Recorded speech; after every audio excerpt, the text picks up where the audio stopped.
warahmatullahi wabarakatuh. A'udhu billahi minash shaitanir rajim. Bismillahir rahmanir rahim. Alhamdulillahi rabbil alamin. Assalatu wassalamu ala rasulil amin wa ala alihi wa sahbihi ajma'in.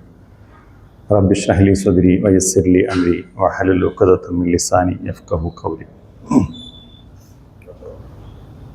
വേദിയിലും സദസ്സിലുമുള്ള ആദരണീയരെ, കഴിഞ്ഞ 2 ആഴ്ചകളിലായി Friday club നടത്തിയ alternative ഫിനാൻസുമായി ബന്ധപ്പെട്ട 2 അവതരണങ്ങളും കേട്ടിരുന്നു. ഒന്ന് നേരിട്ട് വന്നു, ഒരെണ്ണത്തിൽ പങ്കെടുക്കാൻ കഴിഞ്ഞില്ല, യൂട്യൂബിൽ കേട്ടു. ചില അഭിപ്രായങ്ങൾ പറയാൻ മാത്രമാണ് ഉദ്ദേശിച്ചത്. പക്ഷെ അതിങ്ങനെ ഒരു കുരുക്കാവും എന്ന് ഞാൻ കരുതിയതല്ല. എന്തായാലും ഫ്രൈഡേ ക്ലബ്ബ് ഭാരവാഹികളെ അഭിനന്ദിക്കുകയാണ്. വിരുദ്ധ അഭിപ്രായങ്ങൾ കൂടി സ്ഥാനം കൊടുക്കുന്ന ആ ഒരു വിശാല വീക്ഷണം അതിൻ്റെ പ്രസിഡന്റ് സയ്യിദ് ഉമർ സാർ ഉൾപ്പെടെയുള്ള എല്ലാ ഭാരവാഹികളോടും ഞാൻ നന്ദി പറയുകയാണ്. ഖുർആനിലൊരു ആയത്തുണ്ടല്ലോ, ഫബശ്ശിർ ഇബാദ് അല്ലദീന യസ്തമിഊനൽ ഖൗല ഫയത്തബിഊന അഹ്സന ഉലൈക അല്ലദീന ഹദാഹുമുല്ലാഹു വഉലൈക ഹും ഉലുൽ അൽബാബ്. വിശ്വാസികൾക്ക് താങ്കൾ സന്തോഷ വാർത്ത അറിയിക്കുക, അവർ വചനങ്ങളെല്ലാം കേൾക്കുകയും അതിൽ നിന്ന് നല്ലതിനെ പിൻപറ്റുകയും ചെയ്യുന്നവരാണ്. അവരാണ് മാർഗദർശനം സിദ്ധിച്ചവർ, അവരാണ് ബുദ്ധിമാന്മാർ. ഞാൻ ചില കാര്യങ്ങൾ ആമുഖമായിട്ട് പറഞ്ഞുകൊണ്ട് വിഷയത്തിലേക്ക് വരാം എന്നാണ് വിചാരിക്കുന്നത്. പലപ്പോഴും ഇസ്ലാമിക നിയമങ്ങൾ നാം ആചരിക്കുന്നത് വെരിഫൈഡ് ആയിട്ടല്ല. ഞാൻ ആമുഖമായിട്ട് പറയുന്നത് അങ്ങനെ ചില അനുബന്ധങ്ങൾ പറഞ്ഞാൽ മാത്രമാണ് ഈ വിഷയത്തിലേക്ക് നമുക്കൊരു വെളിച്ചം കിട്ടുള്ളൂ എന്നുള്ളൊരു തോന്നലിൻ്റെ അടിസ്ഥാനത്തിലാണ്. നമ്മൾ വളരെ കൺവെൻഷനലായിട്ട് ഇസ്ലാമിനെ കേൾക്കുന്നു, പഠിക്കുന്നു, അതങ്ങനെ തന്നെ ആചരിക്കുന്നു. അതിൻ്റെ ഒരു വെരിഫിക്കേഷൻ പൊതുവെ നമ്മൾ നടത്താറില്ല.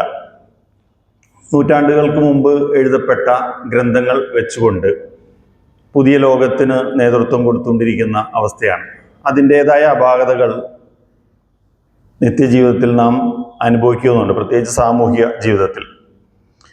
ഈ ഹറാമിൻ്റെ ലിസ്റ്റ് വളരെ വലുതാണ്. പ്രത്യേകിച്ച് മുസ്ലിം സമൂഹത്തിൽ ഹറാം വളരെ എളുപ്പമുള്ളൊരു സംഗതിയാണ്. ഹറാമായിട്ട് പ്രഖ്യാപിക്കാനും വളരെ എളുപ്പമാണ്. കാര്യമായിട്ടൊന്നും പഠിക്കേണ്ടതില്ല. ഹറാം എന്ന് പറഞ്ഞാൽ വളരെ എളുപ്പമാണ്. ഒരുപാട് ഹറാമുകൾ അങ്ങനെ കഴിഞ്ഞു പോയിട്ടുമുണ്ട്. എന്നാൽ ഒരുപാട് ഹറാമുകളുടെ സ്റ്റാറ്റസ് നിലവിൽ മാറിയിട്ടുമുണ്ട്. അത് പ്രത്യേകിച്ച് ആരും മാറ്റിയതോ അല്ലെങ്കിൽ മാറിയതായിട്ട് പ്രഖ്യാപിച്ചോ എന്നല്ല, വളരെ വളരെ നൈസായിട്ട് അങ്ങോട്ട് മാറുന്നു, അതൊക്കെ ആളുകൾ സ്വീകരിക്കുന്നു. ഇങ്ങനെ തന്നെയാണ് സംഭവിക്കുന്നത്.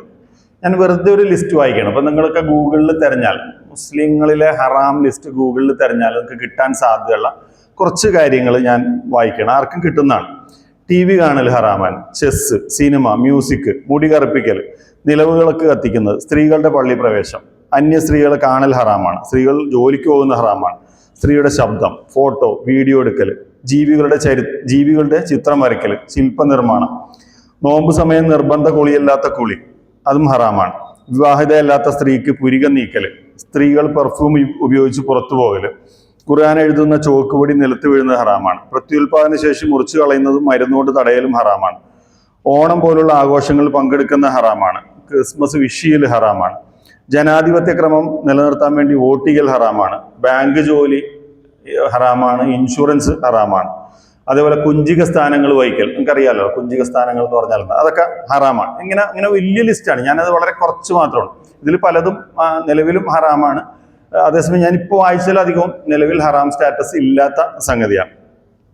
പലിശയെക്കുറിച്ച് ഇതേപോലെ തന്നെ ഒരു അവസ്ഥ ഉണ്ട് എന്നാണ് ഞാൻ മനസ്സിലാക്കുന്നത്.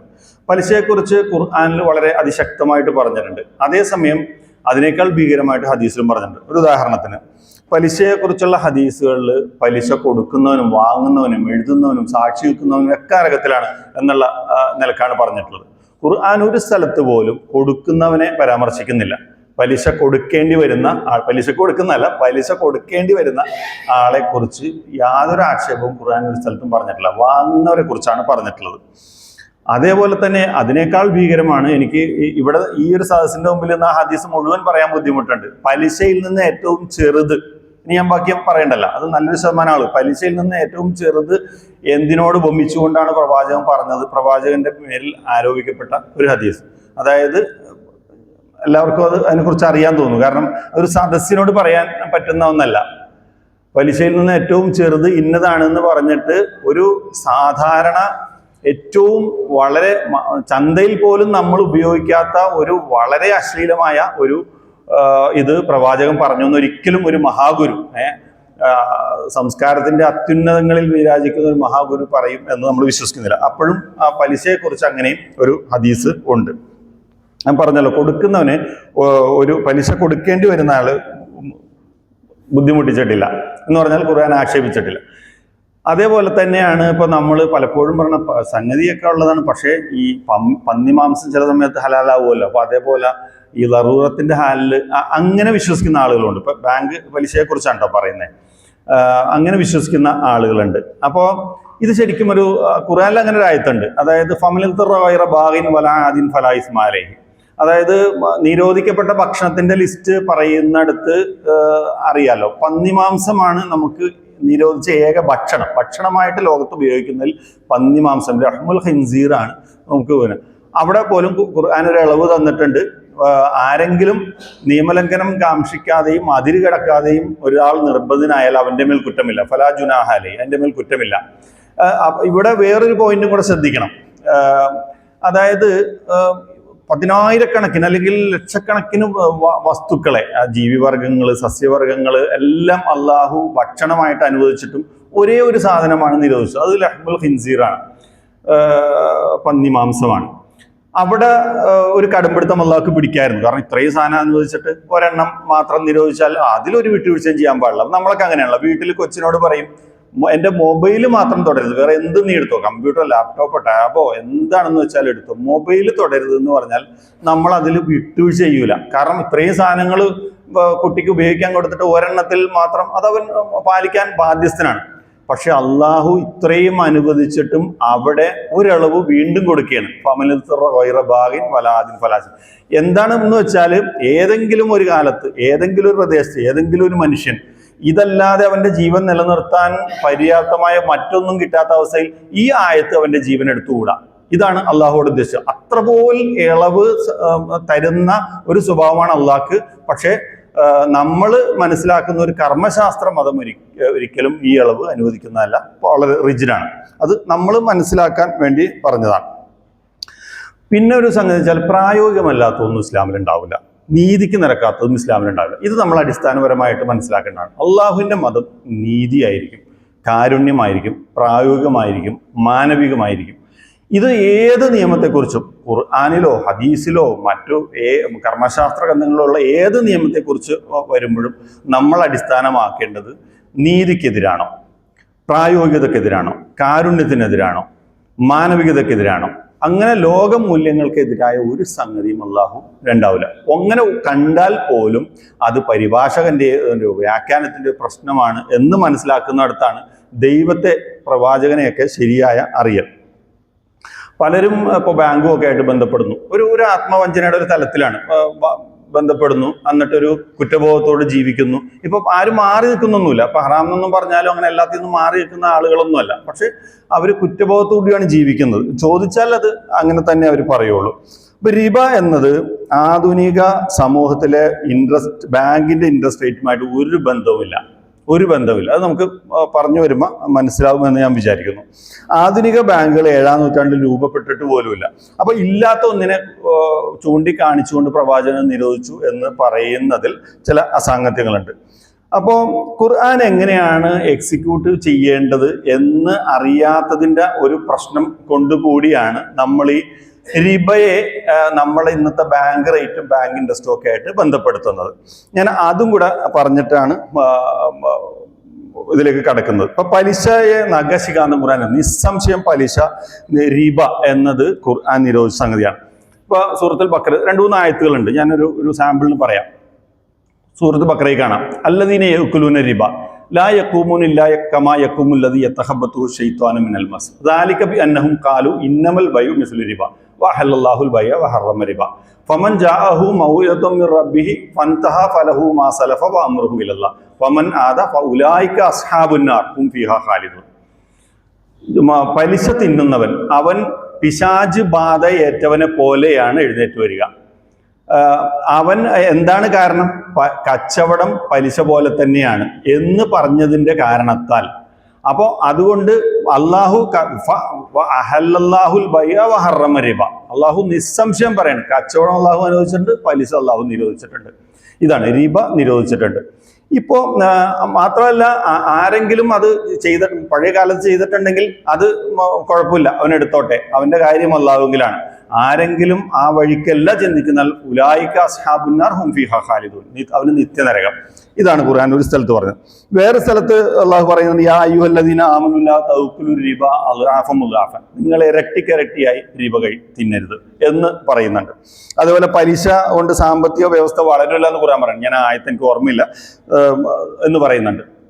ഇതിന്റെ വേറൊരു ആയത്തിലുണ്ട്, അത് കുറച്ചും കൂടെ ഭീകരമാണ്. യാ അയ്യുഹല്ലദീന ആമനൂ തഖുല്ലാഹ വദറു മാ ബഖിയ മിനർ റിബ ഇൻ കുന്തും മുഅ്മിനീൻ ഫഇല്ലം തഫ്അലു ഫഅ്ദനു ബിഹർബിൻ മിനല്ലാഹി വറസൂലിഹി വഇൻ തുബ്തും ഫലക്കും റൂസു അംവാലിക്കും ലാ തദ്ലിമൂന വലാ തുദ്ലമൂൻ. അതായത് വിശ്വാസികളെ തഖ്വയോടെ ജീവിക്കുക, പലിശയിൽ നിന്നുള്ളത് നിങ്ങൾ ഉപേക്ഷിക്കുക, നിങ്ങൾ വിശ്വാസികളാണെങ്കിൽ. ആരെങ്കിലും അങ്ങനെ ചെയ്യുന്നില്ലെങ്കിൽ അള്ളാഹുവിൽ നിന്നും റസൂലിൽ നിന്നുള്ള യുദ്ധപ്രഖ്യാപനമുണ്ട്, നിങ്ങൾ അറിഞ്ഞിരിക്കുക. അത്രയും ഗൗരവത്തിലാണ്. ഇനി ആരെങ്കിലും തൗബ ചെയ്യാൻ മടങ്ങാൻ തയ്യാറുണ്ടെങ്കിൽ അവന്റെ മുതൽ അവനുള്ളതാണ്. അവിടെ ലാ തദ്ലിമൂന വലാ തുദ്ലമൂൻ, ആക്രമിക്കുകയോ ആക്രമിക്കപ്പെടുകയോ ചെയ്യരുത്. ഇതിൽ ഒരു നല്ലൊരു പോയിന്റ് കിടക്കുന്നുണ്ട്. അത് നമുക്ക് വിഷയം വരുമ്പോൾ പറയാം. അപ്പോൾ ഇത് പറഞ്ഞു വന്നത് എന്താ വെച്ചാൽ, ഇത്തരം ആയത്തുകളിലൂടെ നിസ്സംശയം റിബയെ ഖുർആൻ നിരോധിക്കുന്നുണ്ട്. വളരെ തീവ്രമായിട്ട് നിലപാട് ഖുർആൻ എടുക്കുന്നുണ്ട്. ഇത് ഖുർആനിൽ മാത്രമല്ല, എല്ലാ വേദങ്ങളിലും ഉണ്ട്.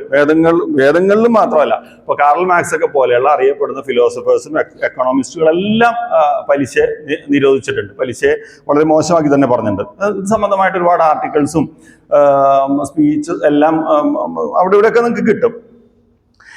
പക്ഷേ നമ്മൾ മറന്നു പോകുന്നൊരു സാധനമുണ്ട്. നമ്മളറിയാതെ തന്നെ ഇസ്ലാമിക നിയമങ്ങളുടെ ആധുനികത നമ്മൾ ഉൾക്കൊള്ളുന്നുണ്ട്. ഞാനൊരു 4 ഉദാഹരണം മാത്രം പറയാം. ഇസ്ലാമിക നിയമങ്ങളുടെ ഒരു എക്സിക്യൂഷന്റെ ഒരു ആധുനികത. അതായത് ഇസ്ലാമിക നിയമങ്ങളുടെ പിന്നിൽ ഒരു തത്വം ഉണ്ടാവും, വെറുതെ ഒരു നിയമമല്ല. ആ നിയമങ്ങളുടെ പിന്നിൽ സ്ഥാപിക്കപ്പെടേണ്ടതായ ഒരു തത്വം ഉണ്ടാവും. ആ തത്വമാണ് അവിടെ പ്രധാനം. ആ നിയമങ്ങൾ അങ്ങനെ അച്ചിട്ട് പാലിക്കുക എന്നതല്ല, ആ തത്വം പാലിക്കപ്പെടുക എന്നുള്ളതാണ്. അപ്പോൾ അതിന്റെ ഏറ്റവും ആധുനികമായ എക്സിക്യൂഷനിലേക്ക് ലോകം വന്നിട്ടുണ്ട്. അത് നമ്മൾ പലപ്പോഴും ശ്രദ്ധിക്കാതെ പോകുന്ന ഒരു 4 ഉദാഹരണങ്ങൾ പറയും. ഇപ്പോൾ കടമിടപാടിന്റെ ആയത്ത് ഖുർആനിലെ ഏറ്റവും വലിയ ആയത്താണ്, ബക്കറയിലെ ആയത്താണ്, ഒരു ഫുൾ പേജ് ആയത്താണ്, ഒക്കെ നമുക്കറിയാം. ആയത്തു ദൈൻ എന്നാണ്. സത്യത്തിൽ കടമിടപാടല്ല, ഡോക്യുമെന്റേഷൻ സംബന്ധമായ ആയത്താണ് അതിനെ പറയേണ്ടത്. കടം ഇടപാടുമായി ബന്ധപ്പെട്ട ഒരു സൂചന നൽകിക്കൊണ്ടാണ് ഈ ഡോക്യുമെന്റേഷൻ ആയത്ത് ഖുർആൻ വളരെ ഗൗരവപൂർവ്വം. ഖുർആന്റെ ഏറ്റവും വലിയ ആയത്ത് ഡോക്യുമെന്റേഷൻ സംബന്ധിച്ചാണെന്ന് പറയുമ്പോൾ തന്നെ അതിൻ്റെ ഒരു ഭൗതിക വ്യവഹാരങ്ങളുടെ അതിന്റെ ഗൗരവം നമുക്ക് മനസ്സിലാവും. അവിടെ പറയുന്നുണ്ട്, അതിൻ്റെ ഒരു ആശയം നിങ്ങൾക്കറിയാലോ. അതായത് അവധി വെച്ച് ആരെങ്കിലും കടം കൊടുത്താൽ അത് അവൻ രേഖപ്പെടുത്തട്ടെ. കടം വാങ്ങുന്നവൻ പറഞ്ഞു കൊടുക്കണം, മറ്റവന് എഴുതണം, 2 സാക്ഷികൾ വേണം. ആണാണെങ്കിൽ 2 പേര്, ആണും പെണ്ണും വന്നാൽ ആണൊന്ന് പെണ്ണ് 2, ഒരുത്തി മറന്നുപോയാൽ മറ്റവൾ ഓർമ്മിപ്പിക്കാനാണ്. തുക എത്ര ചെറുതാവട്ടെ വലുതാവട്ടെ, ഇങ്ങനെയാണ്. തുക എത്ര ചെറുതാവട്ടെ വലുതാവട്ടെ, അത് വളരെ ശ്രദ്ധിക്കേണ്ടതാണ്. തുക എത്ര ചെറുതാവട്ടെ, ഇതാണ് നിയമം, ഇതാണ് പാലിക്കപ്പെടണം, പാലിച്ചില്ലെങ്കിൽ എന്ന് പറഞ്ഞിട്ട് വളരെ തീവ്രമായ ഒരു ഇതാണ് ഏറ്റവും വലിയ ആയത്തും ഏറ്റവും വലിയ നിയമം. പക്ഷേ ഇന്നിപ്പോ ഞാൻ ആരെങ്കിലും ഇപ്പൊ സെയ്ദ് സാറിൻ്റെ ഇന്ന് ഞാൻ 1 ലക്ഷം രൂപ കടം വാങ്ങിച്ചാൽ വേണ്ട, ഒരു തുക എത്ര ചെറുതാവട്ടെ വലുതാവട്ടെ, ഞാനൊരു 5000 രൂപയാണ് സെയ്ദ് സാറിൻ്റെ അടുത്ത് കടം വാങ്ങിക്കുന്നതെങ്കിൽ ഇതൊക്കെ എഴുതി വെക്കണമെന്ന് പറഞ്ഞാൽ പിന്നെ ഞങ്ങൾ തമ്മിലുള്ള ബന്ധം അതോടെ തീർന്നില്ലേ? ഞാനൊരു PD ചെക്ക് കൊടുത്താൽ, ഒരു പോസ്റ്റ് ഡേറ്റഡ് ചെക്ക് കൊടുത്താൽ ഈ പ്രശ്നം തീർന്നു. ഈ നിയമം ഞാൻ പാലിച്ചു. ഇത് ഇപ്പൊ കടമിടപാട് നടത്തുന്നവർ ഇങ്ങനെ ഇത്രയും വലിയ ആയത്തിലുള്ള ഒരു നിയമം പാലിക്കുന്നില്ല എന്നുള്ളതിന്റെ പേരിൽ അവരെ ആരും ആക്ഷേപിക്കുന്നില്ല, അവർ ആക്ഷേപാർഹരാകുന്നില്ല എന്ന് പറഞ്ഞാൽ നമ്മൾ പോലും നമ്മളറിയാതെ ആ നിയമത്തിന്റെ ആധുനികത ഉൾക്കൊള്ളുന്നുണ്ട്. ആ നിയമത്തിൽ അള്ളാഹു എന്താണോ ഉദ്ദേശിച്ചത് അതവിടെ നടപ്പാക്കുന്നുണ്ട്. ആ ഒരു തത്വം അവിടെ നടപ്പാക്കപ്പെടുന്നു. ഏറ്റവും കാലികമായ എക്സിക്യൂഷൻ നടക്കുന്നു. ഇത് രണ്ടാമത്തെ ഒരു സാധനം. ഇപ്പൊ കട്ടവന്റെ കൈവെട്ടുക ഖുർആൻ ഖണ്ഡിതമായിട്ട് പറഞ്ഞു. എന്താണ്? വസാരിക്കത്തു ഫഖ്തഉ ഐദിഹിമ, അവന്റെ കൈ മുറിച്ച് നീക്കണം എന്ന് പറയുന്നുണ്ട്. ഖുർആനിൽ സിവിൽ നിയമങ്ങളെക്കാൾ കൂടുതൽ ഗൗരവത്തിൽ ക്രിമിനൽ നിയമങ്ങളാണ് പറഞ്ഞേക്കണം. അപ്പം കൈവെട്ടുക, ഇത് ഏത് മുസ്ലിം രാഷ്ട്രമാണ് കൈവെട്ടുന്നത്? അത് ജയിലായി, തടവായി, പിഴയായി, അതേപോലെയുള്ള സംഗതികളായി. അപ്പൊ ആരും ഇത് കൈവെട്ടാനുള്ള അവർ ഖുർആന്റെ ലംഘനമാണ് നടത്തുന്നത് പറഞ്ഞ് നമ്മൾ ആരും ആക്ഷേപിക്കാൻ പാടില്ല. അതേപോലെ വ്യഭിചാരിയെ 100 അടി അടിക്കുക, എറിഞ്ഞു കൊല്ലുക എന്നുകൊണ്ട് ഹദീസിൽ 100 അടി അടിക്കാന്ന് ഖുർആൻ. എന്താണ് അസ്സാനിയത്തു വസ്സാനി ഫജ്ലിദു കുല്ല വാഹിദിൻ മിൻഹുമാ മിഅത ജൽദ. വ്യഭിചാരി ആണാവട്ടെ പെണ്ണാവട്ടെ അവരെ 100 വീതം അടിക്കുക. ഇന്ന് ഏത് രാജ്യമാണ്? ഒരു മുസ്ലിം ശരീഅത്തും അവരെ 100 അടി പോയി അടിക്കുകയോ അറിഞ്ഞു എല്ലാം നിൽക്കല്ല. അതിനതിൻ്റെതായ ശിക്ഷ, ആധുനിക ശിക്ഷ മുറകൾ. അപ്പോഴും അവിടുത്തെ നിയമത്തിന്റെ തത്വം പാലിക്കപ്പെടുന്നുണ്ടെന്നുള്ളതാണ്.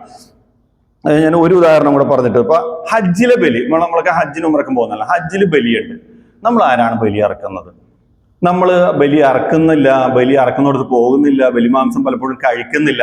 നമ്മൾ അതിനെന്ത് ചെയ്യും? ഹജ്ജ് പൈസ അടക്കുന്നിടത്ത് ഇതും കൂടെ ചേർത്തടക്കും, അത് ബാങ്കിലടക്കും, അതങ്ങനെ ബലിയായിട്ട് നടന്നു പോകും. ഇത് ശരിയാണെന്ന് ആരാണ് പറഞ്ഞത്? ഖുർആനിലൂടെ ഈ ബലി ഉണ്ടെങ്കിൽ ഇത് ഇങ്ങനെ നടത്തിയാൽ, ഇങ്ങനെ ബാങ്കിൽ അടച്ചാൽ മതി എന്ന് ആ നിയമം അങ്ങനെ ചെയ്താൽ സ്വഹീഹാകും എന്ന് ആരാണ് പറഞ്ഞത്? അപ്പൊ ഇതൊക്കെ നമ്മൾ സൗകര്യപൂർവ്വം ഇതിന്റെ എക്സിക്യൂഷൻ ആധുനികവൽക്കരിക്കുന്നുണ്ട്, അവിടെ തത്വം പാലിക്കപ്പെടുന്നുണ്ട്. ഈ ഒരു പശ്ചാത്തലത്തിൽ നിന്ന് വേണം നമ്മൾ ഖുർആൻ നിരോധിച്ച റിബയെയും മനസ്സിലാക്കാൻ. എന്താണ് റിബ എന്ന് മനസ്സിലാക്കാൻ. ഇവിടെ ജനങ്ങൾക്ക് പല ആവശ്യങ്ങളുണ്ടാവും. ഇപ്പൊ കച്ചവടത്തിന് പണം തികയാതെ, വീട് വെക്കാൻ, ചികിത്സ, വിദ്യാഭ്യാസം, ഇവരെന്താണ് ചെയ്യേണ്ടത്? വ്യക്തികളിൽ നിന്ന് കടം വാങ്ങും. വ്യക്തികളിൽ നിന്ന് കടം വാങ്ങാം, അതിന് പരിമിതികളുണ്ട്. അവന്റെ ആവശ്യം തികഞ്ഞോളണം എന്നില്ല, അതിന് അഭിമാനത്തിന്റെ പ്രശ്നം ഉണ്ട്. പിന്നെ അപ്പോൾ ഈ ഇതിനു വേണ്ടി നമ്മൾ ബാങ്കിനെ സമീപിക്കാം. മുസ്ലിങ്ങളായ ആളുകളെ സംബന്ധിച്ചിടത്തോളം ഒരു ആത്മസംഘർഷം ഉണ്ടാകും. ഇതൊരു പ്രയാസം ഉള്ളൊരു സംഗതി തന്നെയാണ്.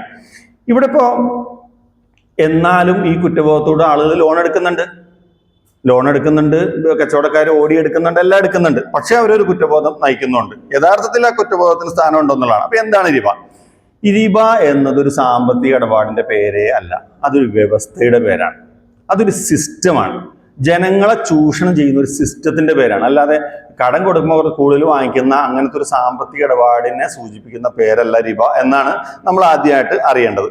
ആവശ്യക്കാരന്റെ ആവശ്യത്തെ ചൂഷണം ചെയ്യൽ ആണ് റിബ എന്ന പരിധിയില്ല. അങ്ങനെ വരുമ്പോൾ വെറും കൊടുത്തിട്ട് പലിശ വാങ്ങൽ മാത്രമല്ല റിബയിൽ വരും. നമ്മളറിയാതെ നമ്മൾ റിബയുടെ പങ്കാളികളാവുകയോ അല്ലെങ്കിൽ പങ്കാളികളാവുന്നവരെ റിബയാണ് എന്ന് തോന്നാതിരിക്കുകയോ ചെയ്യുന്നുണ്ട്. ഇപ്പൊ സ്ത്രീധനം ഒരു ഉദാഹരണം.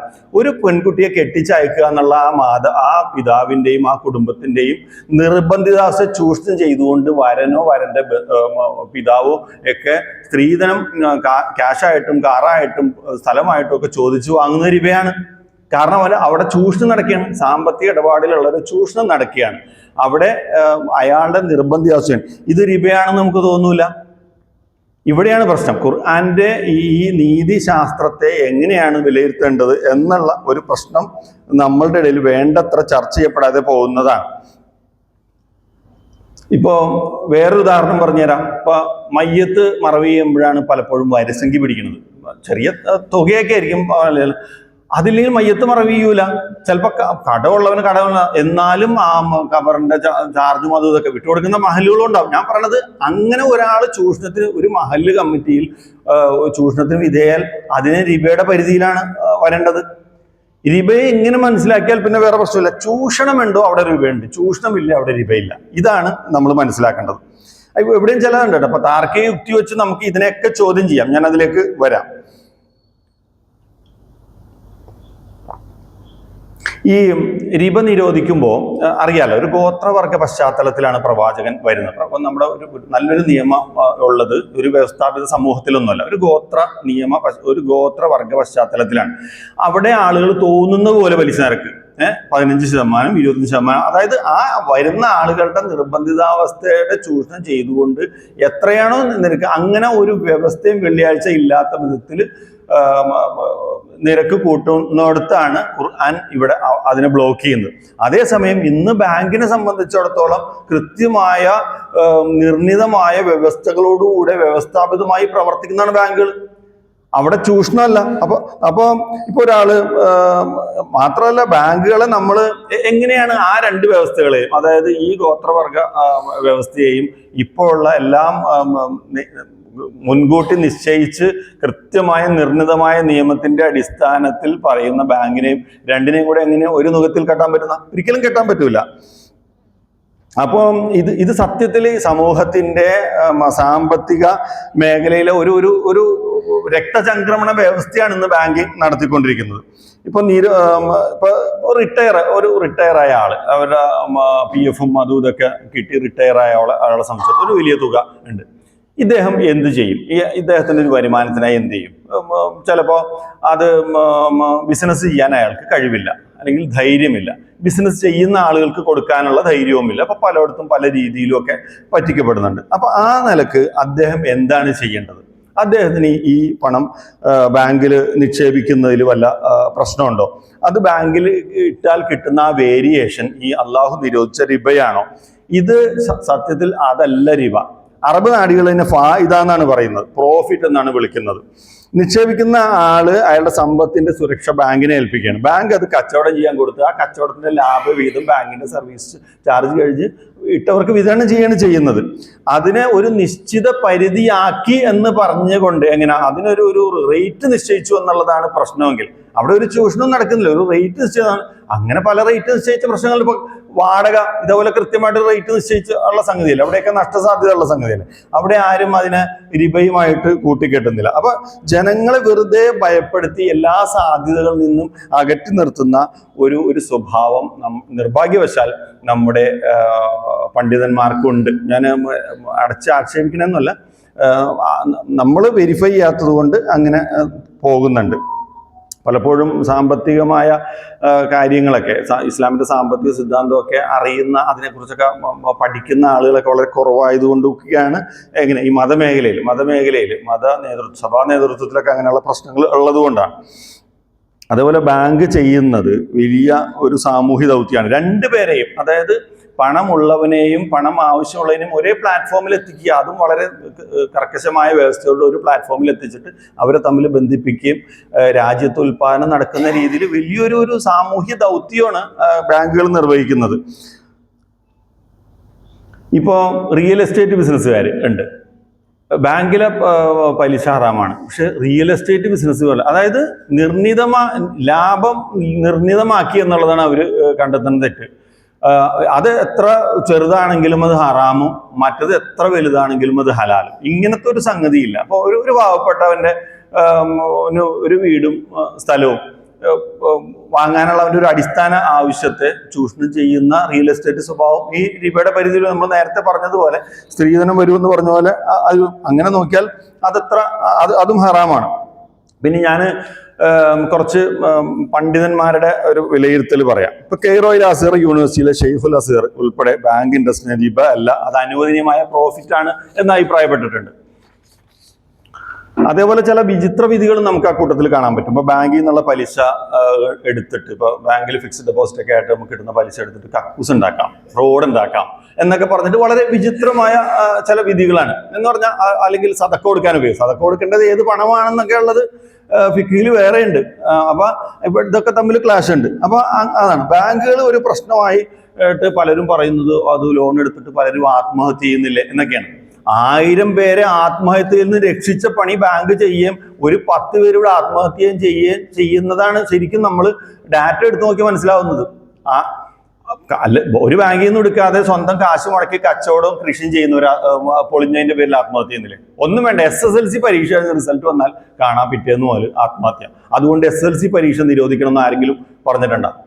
കച്ചവടവും കൃഷി മോശമാണെന്ന് പറഞ്ഞിട്ടുണ്ടോ? കച്ചവടം ചെയ്ത് പൊട്ടിപ്പോയതിന്റെ പേരിൽ ആത്മഹത്യ ചെയ്യുന്നു എന്ന് പറഞ്ഞതുപോലെ ആത്മഹത്യ ചെയ്യുന്നെങ്കിൽ അത് ബാങ്കിന്റെ കുഴപ്പമല്ല, അതാ നടത്തണവന്റെ കുഴപ്പം, ശ്രദ്ധയ്ക്ക് കുറവ്, പിടിപ്പുകേട്, അത്ര അതിനെക്കുറിച്ച് പറയാനുള്ളൂ. അതിന് ബാങ്കിന്റെ മെക്കിട്ട് കയറിയിട്ട് കാര്യമില്ല എന്നുള്ളതാണ്. അപ്പൊ പലിശ എന്നത് ഒരു ചൂഷണാധിഷ്ഠിത സാമ്പത്തിക വ്യവസ്ഥയാണ്. അത് അമിത പലിശയെ കുറിച്ചാണ്. ഇപ്പൊ പൂഴ്ത്തിവെപ്പ്, ഒരു സാധനം ആവശ്യമായി വരുമ്പോൾ അത് പൂഴ്ത്തി വെച്ചുകൊണ്ട് വലിയ വിലക്ക് വെക്കുന്നത് റിബയാണ്. ഇവിടെയൊന്നും ഇതൊന്നും റിബയുടെ പരിധിയിൽ നമ്മൾ വരുത്തില്ല. അപ്പൊ അതാണ് ഞാൻ ആവർത്തിച്ച് പറയുന്നു, കുറച്ച് ആവർത്തനം വരുന്നുണ്ടെന്ന് തോന്നുന്നു. ആ ജനങ്ങളുടെ നിർബന്ധിതാവസ്ഥയെ ചൂഷണം ചെയ്യുന്നത് എല്ലാം റിബയിൽ പെടും. അങ്ങനെ ചൂഷണം നടക്കുന്നില്ലെങ്കിൽ അത് റിബയിൽ പെടുകയില്ല. ഇവിടെയാണ് നമ്മൾ അതിനെ മാറ്റേണ്ടത്. അപ്പോൾ ഇപ്പൊ ഞാൻ നേരത്തെ പറഞ്ഞല്ലോ, താർക്കിക യുക്തിയിൽ വേണമെങ്കിൽ ഇതിനൊക്കെ നോക്കാം. അത് ഹറാമായ സാധനം എത്ര ചെറുതാണെങ്കിലും എന്നൊക്കെ പറയാം. അപ്പൊ ഒന്നും വേണ്ട, കല്യാണത്തിന് വേണ്ടി ചെലവാക്കുന്ന കല്യാണ ധൂർത്ത് നമ്മൾ കാണാറുണ്ട്. ഒരാൾ ദൂർത്തടിച്ച് കല്യാണം നടത്തുകയാണ്, അതേസമയം മാന്യമായ രീതിയിൽ കല്യാണം നടത്തുകയാണ്. അപ്പൊ കല്യാണ ചെലവ്, അതുപോലെ അനുഷ്ഠാന തീവ്രത, ഇതൊക്കെ ഉണ്ടല്ലോ. അനുഷ്ഠാനം നല്ലതാണ്, അനുഷ്ഠാന തീവ്രത മോശമാണ്. മദ്യം കുടിക്കുന്നു, കോളയും കുടിക്കുന്നു, രണ്ടും വിഷമാണ്. പക്ഷെ നമ്മൾ കോളയെ മദ്യത്തിന്റെ സ്ഥാനത്താണോ കാണുന്നത്? അപ്പൊ എന്താണോ ഇതിൽ ഒരു തീവ്രമായിട്ട് വരുന്നത് അതിനെയാണ് ഖുർആൻ കൈകാര്യം ചെയ്യുന്നത്. ഇപ്പൊ വ്യക്തികൾ കടം കൊടുത്ത് സഹായിക്കും. 1,00,000 രൂപ കടം കൊടുത്ത് സഹായിച്ചു. അടുത്ത കൊല്ലം അത് തിരിച്ചു കിട്ടുമ്പോൾ ആ 1,00,000 രൂപ തിരിച്ചു കിട്ടിയാൽ പോരാ. അപ്പൊ കഴിഞ്ഞ ആദ്യത്തെ ക്ലാസ്സിൽ, ഫസ്റ്റ് ക്ലാസ്സിൽ ഒരാൾ ഒരു ചോദ്യം ചോദിച്ചു, വളരെ ന്യായമായ ചോദ്യം, പക്ഷെ അത് മറുപടിയിൽ അത് അഡ്രസ്സ് ചെയ്യപ്പെട്ടിട്ടില്ല ശരിക്കും.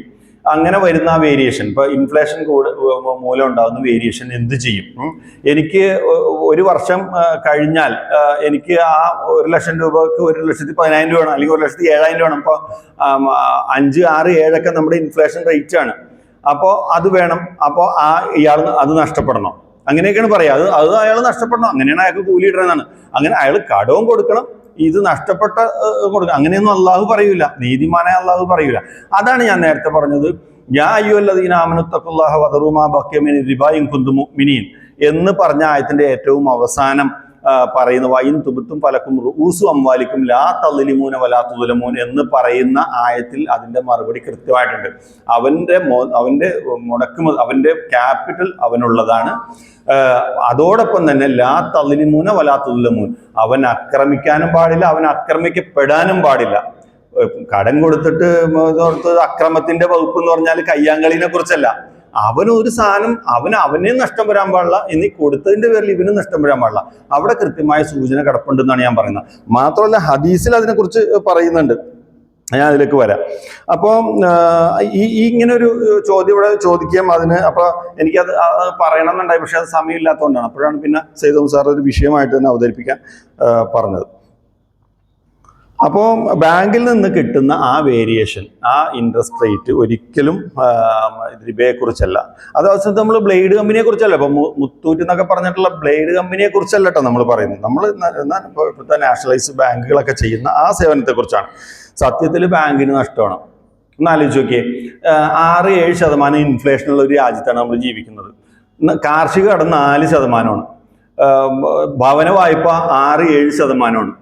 അങ്ങനെ നോക്കുമ്പോൾ നഷ്ടമാണ് ബാങ്കിന്. ബാങ്ക് സ്വർണത്തിലോ റിയൽ എസ്റ്റേറ്റിലോ കൊണ്ടുപോയി മുടക്കിയിരുന്നെങ്കിൽ ബാങ്കിന് വലിയ തുക ഉണ്ടാക്കാമായിരുന്നിടത്താണ് ഈ ലോണും കൊടുത്ത് ഈ സ്റ്റാഫിനെ ഉപയോഗിച്ച് ഈ തർക്കവും വെച്ച് അവസാനം അവന്റെ ആത്മഹത്യയും കണ്ട് എല്ലാം കൂടെ ചേർന്ന് ബാങ്കിന് കിട്ടുന്നത് വളരെ തുച്ഛമായ സംഗതിയാണ്. വളരെ പ്രശ്നം ഉണ്ടാക്കി എല്ലാ സംഗതിയും ചെയ്തിട്ട് ബാങ്കിന് വളരെ തുച്ഛമായതാണ്. അപ്പൊ അതുകൊണ്ട് ബാങ്ക് ഒരു ചൂഷണ വ്യവസ്ഥയുടെ ഭാഗമല്ല എന്നാണ് ഞാൻ പറയാൻ ഉദ്ദേശിച്ചത്. ഇപ്പൊ ഷെയ്ഖ് അബ്ദുൽ അസീസ് ആലു ഷെയ്ഖ് അറിയാലോ, ഷെയ്ഖ് അബ്ദുൽ അസീസ് ആലു ഷെയ്ഖ്, ഈ സൗദിയിലെ ചീഫ് മുഫ്തി, ഇപ്പോഴും ജീവിച്ചിരിക്കുന്ന ആളാണെന്ന് തോന്നുന്നു അല്ലെ? ആലു ഷെയ്ഖ് ഇപ്പോഴും ഉള്ളോ? അതെ. അദ്ദേഹം പറയുന്ന ബാങ്കിൽ നിന്ന് കിട്ടുന്ന വേരിയേഷൻ ഹറാമല്ല. അതിന് ഉപാധിയൊക്കെ പറയുന്നുണ്ട്. അത് കിട്ടുന്ന അധിക പണം പൊതുകാര്യങ്ങൾക്ക് അനുയോജ്യമാണ്, ഖുർആൻ വാങ്ങാനോ പള്ളി പണിയാനോ പാടില്ല എന്നാണ്. അപ്പൊ ആ മത നിയമത്തിന്റെ ഒക്കെ ഒരു സ്റ്റൈല് അങ്ങനെയാണ് പോകുള്ളൂ. പക്ഷെ അത് ഹറാമല്ല എന്ന് അദ്ദേഹം പറയുന്നുണ്ട്. യൂസഫുൽ കർലാവി ഇത് സംബന്ധമായിട്ട് 2000 ലേഖനം എഴുതി, അത് പ്രബോധനത്തിൽ പ്രസിദ്ധീകരിച്ചിട്ടുണ്ടെന്നാണ് എൻ്റെ ഒരു അറിവ്. അതിശക്തമായി ബാങ്ക് പലിശ ഹറാമാണെന്ന് വാദിച്ചിരുന്ന ആളാണ് യൂസഫുൽ കർലാവി, ഡെപ്പോസിറ്റ് ലോൺ എല്ലാം. അപ്പൊ അങ്ങനെ അദ്ദേഹം ആ ലേഖനത്തിന്റെ പേര് ഇങ്ങനെയാണ്, ഷിറാ ഉൽ ബുയൂത്തി അൻ തരീഖുൽ ബുനൂക്ക്, അതായത് ബാങ്കുകൾ വഴി വീട് എടുക്കുന്നതിനെ സംബന്ധിച്ച ലേഖനം. അത് അദ്ദേഹം പറയും ബാങ്കുകളുമായി ഇടപാടാകാം, അത് പലിശ അല്ല എന്ന് അദ്ദേഹം പറയുന്നുണ്ട്. എന്നിട്ട് ഈ ലേഖനം ഒരുപക്ഷെ വിവാദം ഉണ്ടായിട്ടുണ്ടാവും. കാരണം കർലാവിയെ പോലെയുള്ള ആൾ ഒരു പലിശക്കെതിരെ അതിശക്തമായി പറഞ്ഞ, ബാങ്കിനൊക്കെതിരെ അതിശക്തമായി പറഞ്ഞ ആള് ഇങ്ങനെ ഒരു നയമാറ്റം വരുമ്പോൾ സ്വാഭാവിക വിവാദം ഉണ്ടാവും. അങ്ങനെ അദ്ദേഹം അതിനെ വിശദീകരിച്ചുകൊണ്ട് എഴുതിയ ഒരു ഭാഗമാണ് ഞാൻ വായിക്കുന്നത്. എൻ്റെ വിശദീകരണമായി അദ്ദേഹത്തിന് അതെ ഇങ്ങനെയാണ്: ഞാൻ 1/4 നൂറ്റാണ്ട് കാലം അതിശക്തമായി ബാങ്കിനെ എതിർത്തിരുന്നു. ഞാൻ അതിനോട് തീവ്രമായ നിലപാടുള്ള ആളായിരുന്നു. അതികഠിനവും കണിശവുമായ നിലപാടാണ് സ്വീകരിച്ചിരുന്നത്. ഒരു മുസ്ലിം പണ്ഡിതനായ ഗവേഷകന് അയാളുടെ ഗവേഷണത്തിൽ മാറ്റം വരുത്താൻ പറ്റും എന്നുള്ളതാണ്. ഇപ്പോൾ ഞാൻ പറയുന്നു, വയസ്സാകുമ്പോൾ വളരെ രസകരമാണ് ഇത്. എനിക്ക് തോന്നാം വളരെ പേടിച്ചെഴുതിയ ഒരു വിശദീകരണം പോലെയാണ് ഇത് വായിക്കുമ്പോൾ നമുക്ക് മനസ്സിലാവുന്നത്. വയസ്സാകുമ്പോൾ എല്ലാവർക്കും ജനങ്ങളോട് അനുകമ്പ കൂടുതലുണ്ടാകുന്നത് സ്വാഭാവികമാണ് എന്ന് ഞാൻ വിചാരിക്കുന്നു. ജനങ്ങൾക്ക് കാര്യങ്ങൾ എളുപ്പമാക്കി കൊടുക്കലാണ് പക്വത എന്ന് ഞാൻ മനസ്സിലാക്കുന്നു. ഞാനിപ്പോൾ എത്തിച്ചേർന്നിട്ടുള്ള അഭിപ്രായം അതാണ്. എൻ്റെ ഗവേഷണം ഞാൻ ഇവിടെയാണ് അവസാനിപ്പിക്കുന്നത്. ജ്ഞാനവുമായി ബന്ധപ്പെട്ട വിശ്വസ്തത ഒരിക്കലും മറച്ചുവെക്കാനോ വഞ്ചിക്കാനോ ഒരു മുസ്ലിമായ ജ്ഞാനിക്ക് സാധ്യമല്ല എന്നതാണ് വസ്തുത. അയാളുടെ ബോധ്യത്തിനെതിരായി ജനങ്ങളോട് പറയാനും പാടില്ല, ബോധ്യപ്പെട്ട കാര്യം മറച്ചു വെക്കാനും പാടില്ല എന്നതാണ് വിധി. അങ്ങനെയായാൽ കുറ്റക്കാരനായി തീരും. ജനങ്ങൾക്ക് എളുപ്പമാകുന്ന കാര്യമായതിനാൽ പ്രത്യേകിച്ചും അത് ചെയ്യേണ്ടതുണ്ട് എന്നാണ് എൻ്റെ അഭിപ്രായം. അതിനാൽ ബാങ്കുമായി ബന്ധപ്പെട്ട കാര്യത്തിൽ ഞാനിപ്പോൾ അനുവാദം നൽകുന്നു. ഇങ്ങനെയാണ് അദ്ദേഹത്തിൻ്റെ ഒരു വിശദീകരണം വന്നത്. അതേപോലെ ഇനി അടുത്ത ഒരു ആള് ഈജിപ്തിലെ ചീഫ് മുഫ്തി അലി ജുമാ ഷെയ്ഖുൽ അസ്ഗറാണ്. അദ്ദേഹം പറയുന്നത് നിസ്സംശയം ബാങ്കിൽ നിന്ന് കിട്ടുന്ന വേരിയേഷൻ, അത് അധിക പണം, ആ വേരിയേഷൻ ഹലാലാണ്, നിരുപാധികം ഹലാലാണ് എന്ന് അദ്ദേഹം പറയുന്നുണ്ട്. അത് അബ്ദുൽ ഫത്താഹ് ഇദ്രീസ്, അദ്ദേഹം സൗദി ഉന്നത വിദ്യാഭ്യാസ സിലബസ് കമ്മിറ്റി അംഗമാണ്. അസർ യൂണിവേഴ്സിറ്റിയിലെ ശരിയ ഡിപ്പാർട്ട്മെന്റ് HOD ആണ്. ഖത്തർ യൂണിവേഴ്സിറ്റിയിലെ ഇസ്ലാമിക് ഫിലോസഫി പ്രൊഫസറാണ്. 50-ലധികം ഗവേഷണ പ്രബന്ധങ്ങൾ പ്രസിദ്ധീകരിച്ച ആളുമാണ്. അദ്ദേഹം പറയുന്നത് യാതൊരു ഉപാധികളും ഇല്ലാതെ ബാങ്കിൽ നിങ്ങൾക്ക് പണം നിക്ഷേപിക്കാം, അതിൽ നിന്ന് കിട്ടുന്ന ലാഭം ഉപയോഗിക്കാം, പള്ളി ഉൾപ്പെടെ ഏത് ആവശ്യത്തിനും ഉപയോഗിക്കാം. ലോൺ എടുക്കുമ്പോൾ കൊടുക്കുന്ന വേരിയേഷൻ ഇസ്ലാമിക നിരോധിച്ച പലിശയുമായി ബന്ധപ്പെട്ടതേ അല്ല. ഇപ്പോ അപ്പൊ അത്രയും ആള്. ഇനി അത് കൂടാതെയും ചില ആളുകളുണ്ട്, ഞാൻ വഴിയെ പറയാം. ബാങ്കുകൾക്ക് റിസ്ക് ഇല്ലാതെ ഞാൻ നേരത്തെ പറഞ്ഞല്ലോ, ബാങ്കുകൾക്ക് സത്യത്തിൽ നഷ്ടമാണ്. ഈ റിസ്ക് ഇല്ലാതെ പണം ഉണ്ടാക്കാൻ കിട്ടുന്ന സാഹചര്യം സത്യത്തിൽ ബാങ്കുകൾ ഉപയോഗിക്കുകയാണ് വേണ്ടത്. പിന്നെ കൊടുത്ത് ഇടങ്ങേറായിട്ട് അത് വാങ്ങേണ്ട കാര്യമില്ല. അപ്പൊ ഇത് ശരിക്കും ഒരു ജനസേവന, ഇങ്ങനത്തെ ഒരു ജനസേവന പദ്ധതിയെ എങ്ങനെയാണ് ഇസ്ലാം നിരോധിക്കുക? അതാണ് നമ്മൾ റിബയെക്കുറിച്ച്. കാരണം റിബ അത്രയും രൂക്ഷമായിട്ട് പറയാണ്. അവൻ അസ്ഹാബുന്നാർ ഹും ഫീഹാ ഖാലിദൂൻ എന്ന് പറയുന്നു. ഫഅ്ദനൂ ബിഹർബിൻ മിനല്ലാഹി വറസൂലിഹി എന്ന് പറയുന്നു. അല്ലാഹുവും റസൂലുമായിട്ട് യുദ്ധം പ്രഖ്യാപിച്ചു എന്നൊക്കെ പറയുന്നു. ഹദീസിലാണെങ്കിൽ അതിനേക്കാൾ ഭീകരമായ കാര്യങ്ങൾ പറയുന്നു. ഇപ്പൊ അങ്ങനെ വരുമ്പോൾ വളരെ നിസ്സാരമായ, നമ്മൾ തന്നെ തോന്നൂലേ ഈ ചെറിയ കുറ്റത്തിന് ഇത്രയും വലിയ ശിക്ഷ എന്ന് തോന്നൂല. പല കാര്യത്തിനും അങ്ങനെയുണ്ട്, കുറ്റം ചെറുത് ശിക്ഷ വലുത്, അങ്ങനെ സംഭവിക്കാൻ പാടില്ലല്ലോ. അപ്പൊ അവിടെയാണ് നമ്മൾ അതേപോലെ മദ്ഹബിന്റെ ഇമാമുകൾ 4 മദ്ഹബ്, ഇപ്പൊ കർമ്മശാസ്ത്ര സരണിയിൽ 4 മദ്ഹബ് നമുക്കറിയാം. ഇമാം അബൂ ഹനീഫ, ഷാഫി, ഹംബലി, മാലിക്കി. ഈ 4 ഇമാമിങ്ങളുടെ വീക്ഷണത്തിലും ബാങ്കിൽ നിന്ന് ലഭിക്കുന്ന ഈ അധിക പണം, ലാഭം ഹറാമാണെന്ന് തെളിയിക്കുന്ന ഒരു രേഖയുമില്ല എന്നുള്ളതാണ് വസ്തുത. മാത്രമല്ല അവർ പറയുന്നത് മൂല്യവുമായി ബന്ധപ്പെട്ട്, നിർണിത മൂല്യമുള്ള സാധനങ്ങളുമായിട്ടാണ് കടമിടപാട് നടത്തേണ്ടതെന്ന് അവർ പറയുന്നുണ്ട്. അപ്പൊ നമുക്ക് കറൻസി ആയതുകൊണ്ടാണല്ലോ ഈ വിഷയം വരുന്നത്, ഈ ഇൻഫ്ലേഷൻ വരുന്നത്. നബിയുടെ കാലത്ത് അങ്ങനെയുമില്ല, കറൻസിയുടെ ഇടപാടില്ല. അവിടെ സ്വർണ്ണ നാണയം, വെള്ളി നാണയവും അല്ലെങ്കിൽ ബാർട്ടർ സിസ്റ്റം ഒക്കെ ആയിട്ട് ബന്ധപ്പെട്ട ഇതിൽ ഈ വേരിയേഷൻ വരുന്നില്ല. അപ്പോ അവിടെ കൃത്യമായിട്ട് വരുന്നത് പലിശ തന്നെയാണ്. ആളുകളുടെ സാമ്പത്തിക ആവശ്യത്തെ ചൂഷണം ചെയ്യുന്ന പലിശ തന്നെയാണ് അവിടെ വരുന്നത്. അപ്പൊ അബൂബക്കർ ഇബ്നുൽ അറബി, കർമ്മശാസ്ത്ര പണ്ഡിതനായ അബൂബക്കർ ഇബ്നുൽ അറബിനെ കുറിച്ചാണ്, മറ്റേ സൂഫിയായ ഇബ്നുൽ അറബിനെ കുറിച്ചല്ല. അദ്ദേഹം അഹ്കാമുൽ ഖുർആൻ എന്ന് പറഞ്ഞ ഗ്രന്ഥത്തിൽ കടം കൊടുത്ത് അവധി എത്തിയാൽ പലിശയും മുതലിലേക്ക് ചേർത്ത് വീണ്ടും അവധി നീട്ടി പലിശക്ക് മേൽ പലിശ ഈടാക്കുന്നതാണ് ഖുർആൻ നിരോധിച്ചത്. അതാണ് യാ അയ്യുഹല്ലദീന ആമനൂ ലാ തഅകുലു റിബ അദ്ആഫൻ മുദ്ആഫൻ എന്ന് ഖുർആൻ പറഞ്ഞത്. നിങ്ങൾ ഇരട്ടിക്കരട്ടിയായി പലിശ തിന്നരുത് എന്ന് പറഞ്ഞു. അതുപോലെ ഷെയ്ഖ് അബ്ദുൽ അസീസ് ജാവേസ്, മുഹമ്മദ് അബ്ദുവിന്റെ ശിഷ്യനും ഉസ്താദ് റഷീദ് റിളയുടെ സതീർത്ഥ്യനുമായിരുന്ന ഷെയ്ഖ് അബ്ദുൽ അസീസ് ജാവേസ്, കൊള്ളപ്പലിശ, അദ്ദേഹം പറയുന്നത് കൊള്ളപ്പലിശയാണ് ഖുർആൻ നിരോധിച്ച റിബ, അതല്ലാതെ ബാങ്കിൽ നിന്നിട്ട് കിട്ടുന്ന വേരിയേഷൻ ഖുർആൻ നിരോധിച്ച റിബയല്ല എന്ന് 75 വർഷം മുമ്പ് അദ്ദേഹം എഴുതിയിട്ടുണ്ട്. അപ്പൊ ഇതെല്ലാം മറച്ചു വെച്ചിട്ടാണ് നമ്മളെ കൺഫ്യൂഷനിലാക്കുന്നത്. ഞാൻ അത് ബോധപൂർവം ചെയ്യണമെന്ന് പറയില്ല, തെറ്റാണെന്ന് അവർ വിശ്വസിച്ചുകൊണ്ട് നമ്മളെ കൺഫ്യൂഷനിലാക്കുകയാണ് ചെയ്യുന്നത്. എന്നാലും ഇപ്പം കടം വാങ്ങുന്ന അത്ര നല്ല കാര്യമാണെന്നൊന്നുമല്ല കേട്ടോ പറയുന്നത്. പക്ഷെ കൊടുക്കുന്നതിനേക്കാൾ കൂടുതൽ വാങ്ങാമോ? കൊടുക്കുന്നതിനേക്കാൾ കൂടുതൽ വാങ്ങണ്ട, കൊടുത്തത് വാങ്ങണ്ടേ? നേരത്തെ പറഞ്ഞ പോലെ ലാ തസ്ലിമൂനോ ലാ തുൽമന, ആക്രമിക്കാൻ പെടാനോ പാടില്ല. ഞാൻ 1 ലക്ഷം രൂപ കൊടുത്ത് 5 ലക്ഷം കഴിയുമ്പോൾ എനിക്ക് 1,25,000 രൂപ തന്നാലാണ് എനിക്ക് ആ 1 ലക്ഷം രൂപ ആവുള്ളൂ. ഞാൻ ഗോൾഡിന്റെ മൂല്യത്തിലാണ് കൊടുക്കണമെങ്കിൽ ആ ഗോൾഡ് ചിലപ്പോൾ ഇതിനേക്കാൾ ഇരട്ടിയൊക്കെ തരേണ്ടി വരും. അപ്പൊ ഇവിടെയാണ് മൂല്യം വെച്ചിട്ടുള്ള ഇതാണ് ചെയ്യേണ്ടത് എന്ന് പറയുന്നത്. ബുഖാരിയിൽ ഒരു ഹദീസ് ഉണ്ട്, മുസ്ലിമും റിപ്പോർട്ട് ചെയ്യുന്നുണ്ട്, 2393 ഹദീസാണ് ബുഖാരിയില. നിങ്ങൾ കടം തിരിച്ചു കൊടുക്കുമ്പോൾ സ്വമേധയാ കൂടുതൽ കൊടുക്കണം. ഇത് പ്രവാചകൻ പറഞ്ഞിട്ടുള്ളതാണ്. സ്വമേധയ എന്ന് പറഞ്ഞാൽ വ്യവസ്ഥ വെക്കാതെ തന്നെ സ്വമേധയ വാങ്ങിയ ആൾ കൂടുതൽ കൊടുക്കണം എന്ന് ബുഖാരി മുസ്ലിം റിപ്പോർട്ട് ചെയ്യണ ഹദീസിൽ ഉണ്ട്. എന്താ കാര്യം വെച്ചാൽ ആ കൊടുത്ത ആൾക്ക് നഷ്ടം വരാൻ പാടില്ല. മാത്രമല്ല മൂല്യവർദ്ധന, ഇപ്പൊ കച്ചവടത്തിന് വേണ്ടിയാണ് ഒരാൾ കടം വാങ്ങിക്കുന്നതിൽ അയാളുടെ ലാഭം വർദ്ധിപ്പിക്കുന്നതിൽ മൂല്യവർദ്ധനയിൽ ഈ കൊടുത്ത ആൾക്കൊരു പങ്കുണ്ടല്ലോ, ആ ഒരു മര്യാദ പാലിക്കണം എന്നാണ് ആ ഹദീസ് കൊണ്ട് ഉദ്ദേശിക്കുന്നതാണ് ഞാൻ മനസ്സിലാക്കുന്നത്. മാത്രമല്ല നബി നമ്മൾ എല്ലാവർക്കും അറിയാവുന്ന ഒരു കഥയുണ്ട്. ഇപ്പൊ 3 പേര് സഞ്ചരിക്കുമ്പോൾ കാറ്റും മഴയും പെട്ടിട്ട് ഒരു ഗുഹയിലകപ്പെടുകയും ഗുഹാമുഖം വന്ന് അടഞ്ഞു പോവുകയും ചെയ്യുന്ന ഒരു കഥ പ്രവാചകൻ പറയുന്നുണ്ട്. എന്നിട്ട് അവര് എങ്ങനെ രക്ഷപ്പെടുമെന്ന് ആലോചിച്ചപ്പോഴാണ് അവർ 3 പേരോട് തീരുമാനം എടുക്കുന്നത്. നമ്മൾ എടുത്തു പറയാവുന്ന വളരെ വലിയ നന്മ എടുത്തു പറഞ്ഞുകൊണ്ട് നമുക്ക് ഇതിൽ നിന്ന് ഇത് രക്ഷ നേടാം എന്ന്. അങ്ങനെ ഒരാൾ പറയുന്ന ഒരു സംഗതിയുണ്ട്. ഞാൻ ഒരാളെ ജോലിക്ക്, ഞാൻ എൻ്റെ ഒരു ഇതാണ്ട പറയണ ഒരു സമ്മറിയാണ്. ജോലിക്ക് നിർത്തി, അദ്ദേഹം കൂലി വാങ്ങാതെ എൻ്റെ ഇന്ന് പോയി. ഞാൻ ആകെ പ്രയാസമായി, അദ്ദേഹത്തെ അന്വേഷിച്ചിട്ട് കിട്ടിയില്ല. ഞാൻ എന്ത് ചെയ്തു, അതിനൊരു കാലിയെ വാങ്ങി, ഒരു ആടിനെ വാങ്ങി എന്ന് കൂട്ടിയോ. ആടിനെ വാങ്ങി, അദ്ദേഹത്തിന്റെ കൂലി വെച്ചിട്ട് ഒരു ആടിനെ വാങ്ങി. അങ്ങനെ ആ ആട് പെരുകി വലിയ ഒരു ആട്ടിൻകൂട്ടമായി. ഒരിക്കൽ അയാൾ എന്നെ തേടിയെത്തി, എൻ്റെ കൂലി ചോദിച്ചു. അപ്പൊ പറയും, ഈ നിൽക്കുന്ന ആട് മുഴുവൻ നിങ്ങളുടെയാണ്, ഞാൻ അന്ന് അങ്ങനെ ചെയ്തതിന്റെ പേരിലാണ്. ഇത് എന്തിനാണ് നമ്മളെ പഠിപ്പിക്കുന്നത്?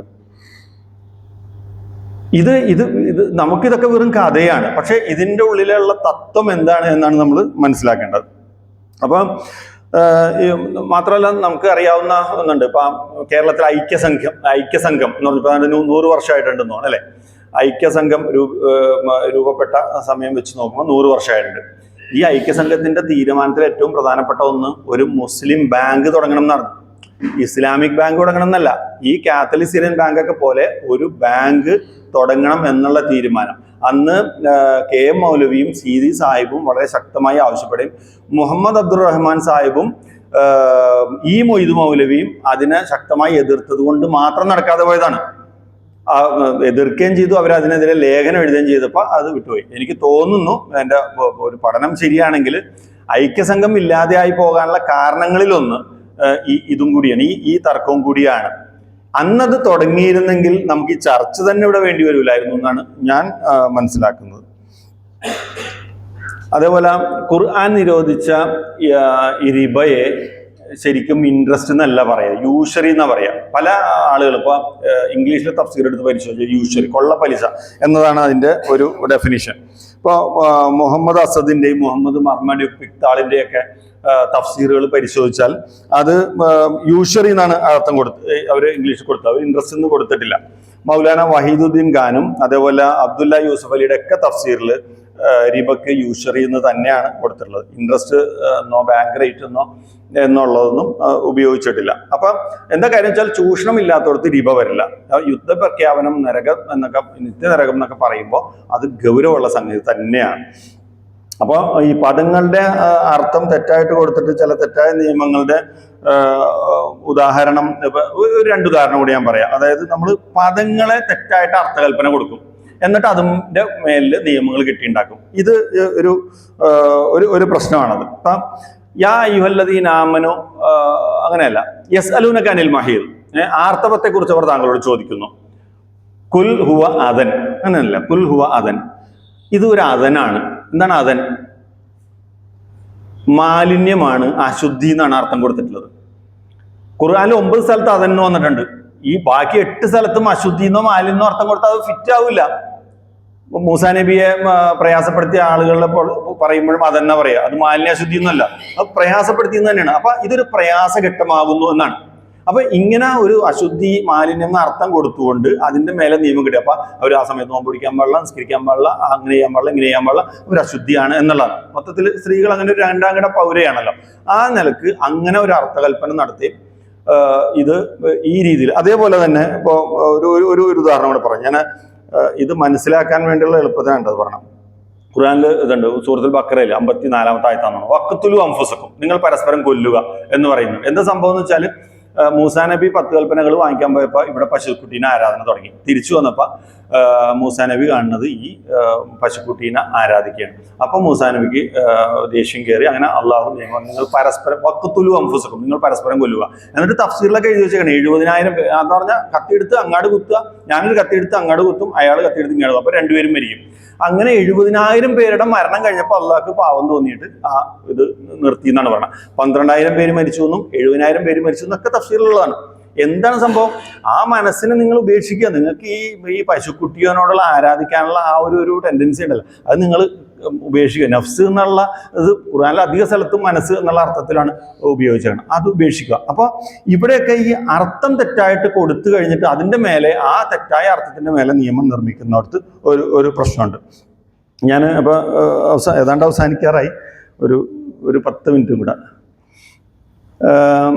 ഞാൻ ചില വന്ന ആർട്ടിക്കിളിലെ ചില ഹൈലൈറ്റ്സ് ഞാൻ വായിക്കാം, ഒരു കുറച്ചും കൂടെ ഇത് ഉണ്ടാവാൻ വേണ്ടി. ഇപ്പം സമ്പന്നൻ കൂടുതൽ സമ്പന്നനാവുകയും ദരിദ്രൻ കൂടുതൽ ദരിദ്രനാവുകയും ചെയ്യുന്ന ഒരു അനീതി അവസാനിപ്പിക്കുകയാണ് ഇതിൻ്റെ ലക്ഷ്യം.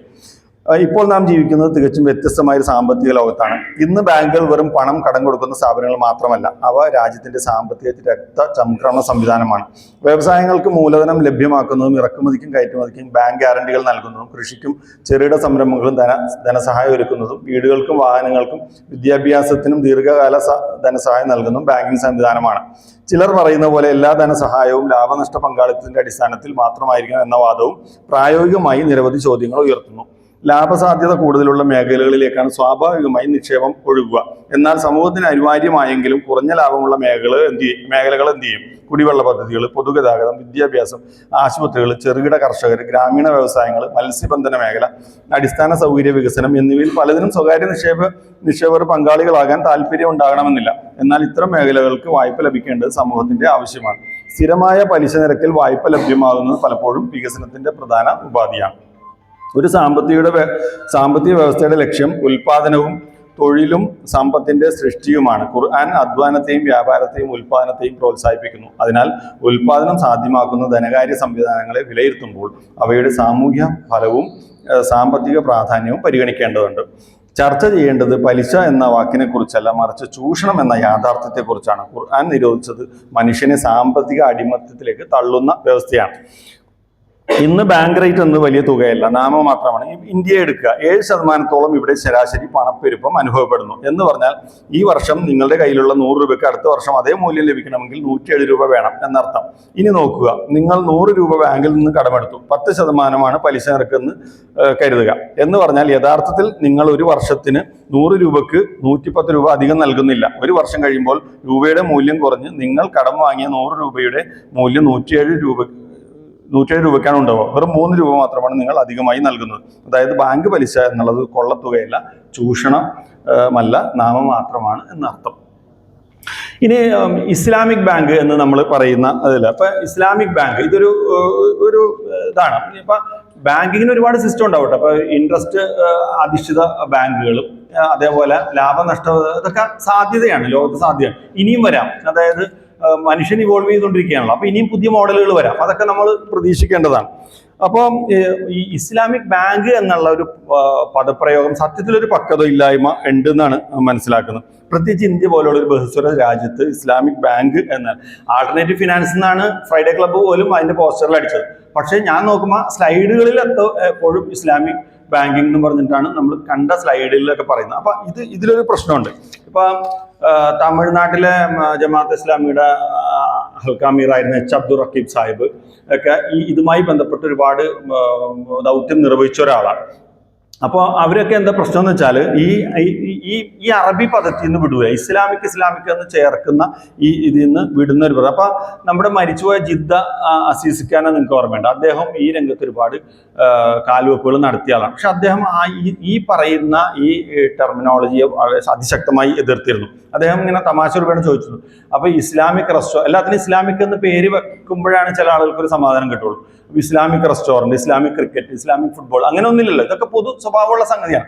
അപ്പോൾ ആൾട്ടർനേറ്റീവ് ഫിനാൻസ് എന്തെങ്കിലുമൊക്കെ വിളിക്കേണ്ടതിന് പകരം ഈ ഒരു സർക്കാരിനെ കൊണ്ട് നടപ്പിലാക്കാൻ വേണ്ടി ഡെലിഗേഷൻ പോകുമ്പോൾ ഈ മുറാബഹ, മുജാറബ, ഇജാറ എന്നൊക്കെ പറഞ്ഞിട്ടുള്ള പദപ്രയോഗം ഇത് തന്നെ ഇതിൽ പ്രശ്നമുണ്ട്. ഖുർആനിലൊരു ആയത്തുണ്ട്, സൂറത്ത് ഇബ്രാഹിമിലൊരു ആയത്തുണ്ട്. എന്താണ്? വമാ അർസൽനാ മിർ റസൂലിൻ ഇല്ലാ ബിലിസാനി ഖൗമിഹി ലിയുബയ്യിന ലഹും. അതിന്റെ ശൈലി വളരെ തീവ്രമാണ്, നമ്മൾ ശ്രദ്ധിക്കണം.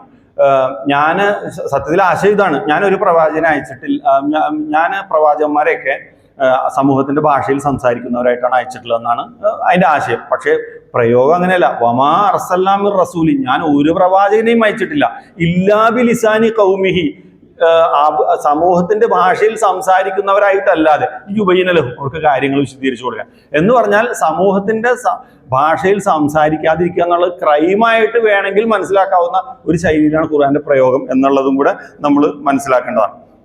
ഞാൻ ഇനി അത് നീട്ടുന്നില്ല, കുറച്ച് ഭാഗം കൂടി ഉണ്ട്, പക്ഷേ ഇല്ല, നമുക്ക് കുറച്ച് എക്സാമ്പിൾസ് ഒക്കെ പറയാനുണ്ടായിരുന്നു. ഞാൻ ഇപ്പം തന്നെ കുറച്ച് സമയം അധികമായിട്ടുണ്ട്, അതുകൊണ്ട് ഞാൻ ഇവിടെ നിർത്തുകയാണ്. ഇനിയിപ്പോൾ എന്തെങ്കിലുമൊക്കെ അത് ഈ അവതരിപ്പിച്ച കാര്യത്തിൽ എന്തെങ്കിലുമൊക്കെ ക്ലാരിഫിക്കേഷൻ ആവശ്യമുണ്ടെങ്കിൽ ഞാൻ പറയാമെന്ന് വിചാരിക്കാം. ഞാൻ ഒരു പണ്ഡിതനൊന്നുമല്ല, അങ്ങനെ നിങ്ങളുടെ എല്ലാ ചോദ്യത്തിനും മറുപടി പറയാൻ ഫിറ്റായ ഒരു ആളൊന്നുമല്ല. അവതരിപ്പിച്ചതിൽ എന്തെങ്കിലും ക്ലാരിഫിക്കേഷൻ ആവശ്യമുണ്ടെങ്കിൽ ഞാൻ പറയാം. അസ്സലാമു അലൈക്കും.